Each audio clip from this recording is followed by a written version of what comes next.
હાલો મિત્રો, કેમ છો? મજામાં તો મજામાં જ છો.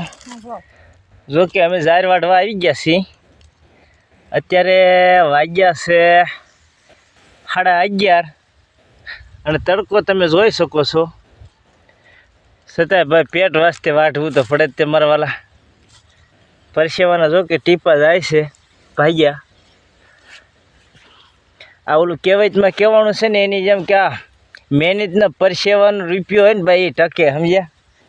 ગમે એમ વાપરો ને તો ખૂટે નહીં. તો જો કે લાઈક, શેર અને સબસ્ક્રાઈબ કરવાનું તો ભૂલતા જ નહીં. આવા મહેનત કરતા હોય માણા એને જો કે ભાઈ સબસ્ક્રાઈબ કરો તો તમારું એમાં કાંઈ તમારી આગળથી 2-5 લાખ રૂપિયા નથી લેવા. ખાલી એક સબસ્ક્રાઈબની જરૂર છે અને આગળ શેર કરો એની જરૂર છે. અને ખેડૂત કિસાન માણસો છે ને ભાઈ, એની તો મજબૂરી જે ઓળખે ને એ ઓળખે. જો વરસાદ હેરાન કરે, પછી તડકાનું હેરાન થવાનું, પછી આંબાલાલથી પરેશાન માણસો છે, તરત જ આવી જાય વિડીયોમાં, લ્યો આ તારીખે વરસાદ થવાનો છે 18-19 આમ છે તેમ છે. તે મારી જવાનું તો અનાજ આરામ થઈ જાય કે હવે આપણે તલ પાક્યા છે, હવે લેવાય ન લેવાય તો કાંઈ નક્કી નહીં એનું.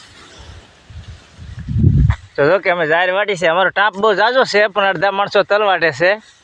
અત્યારે હું એકલો અત્યારે હડફેટે આવી ગયો છું, પણ વાટ્યા સિવાય છૂટકો નથી.